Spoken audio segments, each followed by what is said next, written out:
Hello again and welcome to Southeast Texas Weekly. I'm Kevin Steele. Great to have you with us today. Let's talk a little politics, as we have been accustomed to do on Southeast Texas Weekly lately. To do that, Godfrey Leggett, our political activist with the Democratic Party in Jefferson County, and David Bello with the State Executive Committee of the Republican Party of Texas. Thanks, guys, for coming in. We appreciate it. It's a pleasure having us. Thanks a million. Listen, let's start right off with the deficit and what has become increasingly over time a cause of real concern for Americans. I can't recall a time in recent memory when more Americans were talking about, are our books really balanced? It seemed like it didn't matter for decades there. Are our books really balanced? And if they are not, whose fault is it that they're not? Let's start with you, Godfrey. You have some graphics that we could perhaps take a look at. With as many people out of work right now, the government depends on taxpayers to fund the government. And if people are out of work and not paying taxes, there's going to be a huge deficit because there's not enough money coming in to support the government's activities. If you can see in the green line here, this is actually an on-budget, off-budget comparison from, say, the 1930s to present time. And the top line is what they call the on-budget number, and the green line at the bottom is the off-budget number. Now, our senators and congressmen keep two sets of books. They brag on the top line because that's, looks good. The bottom line is the truth. It takes into account all the actual expenses. Like recently the war in Iraq, which was not paid for and not on budget, and the tax cuts, which were not paid for and not on budget. And that peak you see in the green line is the end of the Clinton administration. And as soon as Bush came into office, you go over the cliff and all the way down. Now, as David brought out, some of that can be attributed to the attacks on September 11th, but the actual slide started before that. So you're making the point that Senator Harry Reid, the majority leader of the House, is keeping two sets of books? Well, they all do. I mean, they always have. This is their little habit in Congress. And I'm saying Democrats and Republicans alike. David, what are your immediate reactions when you see the graphics? Well, again, that tip, first of all, that incline started before Clinton with a Republican president.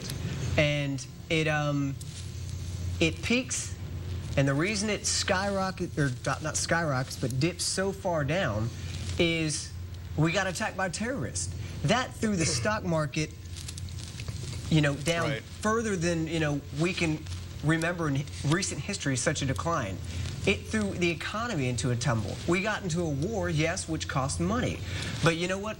That graph does not show the current deficit spending, which will be much more deficit spending than what we see on this graph with Bush, because we're talking $13 trillion in debt that Americans now have thanks to Obama's spending. Not war spending, but just, hey, let's go spend money on David, some argue that going all the way back to the Reagan administration, that's when this nation really got out of control with regard to the money that we plugged in and didn't recoup. They take it all the way back to the Ronald Reagan administration. With military? Yeah, well, with military, Ronald Reagan, yes, he did spend a lot of money building that war chest. But you know what? He ended the Cold War without a shot being fired. And so having a strong military and funding it did prevent a Cold War. So it paid off, and that's what the government's there for, to protect us from enemies from other countries, not there to take over our health care, which cost trillions of dollars, not there to... So you think government health care is a bad idea, huh? I think government-run anything the government does is a bad thing. They can't do anything right. Not anything, but the government only gives... So Medicare is not good for senior citizens. The government only gives, is only granted certain powers. The state should take up the rest. The states should have the right to take care of their elderly, take care of, whatever needs for their people. The government should not dictate to 50 different states, this is what you're going to do. That's not the powers they were granted. And our veterans have excellent health care, don't they? Our veterans actually... Yes, don't they have excellent health care? Because again, that goes back to we need a healthy But military. that's a government-run healthcare system. And they don't have the right to go outside the system. They have to work inside the system. Again, the military has the perks of being able to have a lot of money to spend to protect the troops. We shouldn't have the same quality of health care as the veterans. The veterans have served our country, Oh, I and agree. they have earned. They deserve the best. They have earned the best health care there is. My question is, why can't we all have that quality of health You care? can. And that's why you have to have a private system where individual citizens can. So if that's the case, why don't we have the veterans going to a private system if it provides this great health care? Oh, I'm not talking about the veteran clinics. Well, that's the veterans Some of those do system. need to be. But are you suggesting that the spending on veterans care has I'm been not more talking pronounced about in the a money. I'm Democratic? simply talking about the fact that the Veterans Administration health care for our vets, which I am all for the veterans getting the best health care we can possibly give them, is a government-run system. It has nothing to do with the private system, and the veterans have to stay within the system, just like people on Medicare. Well, I'm in the military and I have TRICARE, which is. My brother had TRICARE. And you know what? I don't go to a veterans clinic. I'm going to go to a regular hospital. That's true, but it's still a government-run system. But it only works because the government can control every aspect of your life when you're in the military. That's what you sign up for. So you're saying that's good for the government to control that, but it's not good for them to control our other health care. I'm saying that people who don't join the military should not have to be controlled by the government. If you sign up for the military, you're signing up to, yes, the government is going to control many aspects of my life.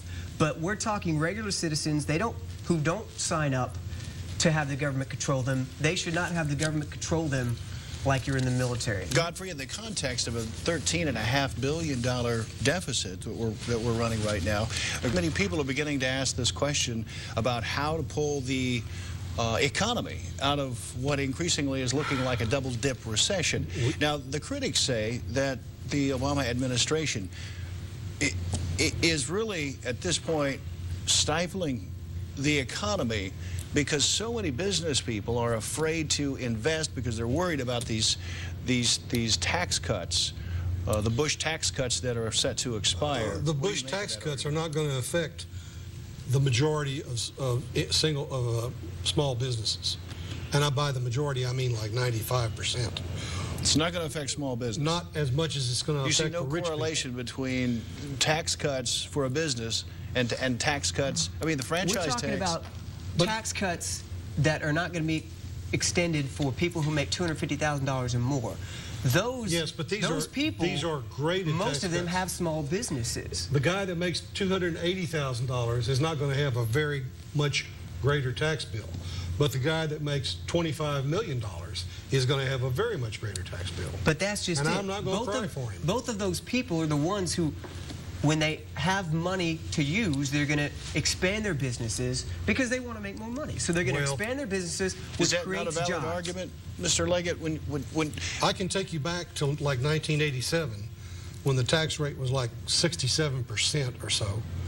And we were doing quite well with that 67% tax rate. But authoritative figures in the business circles, I mean, fairly roundly say that corporate America is they're afraid to hire. They're afraid to hire because they don't know about these tax cuts. They're concerned about they're afraid to hire because they don't have any demand for their products. It's a vicious circle. People don't make any money. They can't buy any products. There's no demand for products. The guy can't expand his business because there's no demand for products. We've got to somehow get things going. Look at Southeast Texas. Southeast Texas, we had all these refineries that were going to expand because, believe me, there is a demand for oil. But because of the drilling moratoriums and the regulations and the overtaxing of these oil companies, guess what? They're not expanding. We have an enormous jobless rate here in Southeast Texas, and so, if they need the refining capacity, they will expand. They may delay it a few months or years, but they will expand. And gentlemen, we have to leave it right there for a brief moment as we go to break and come back in just seconds. U.S. Agriculture Secretary Tom Vilsack offering to resign over the Shirley Sherrod issue that we talked a few weeks ago about. Questions, allegations of racism on the sides. Should that resignation have been accepted? When Southeast Texas Weekly continues.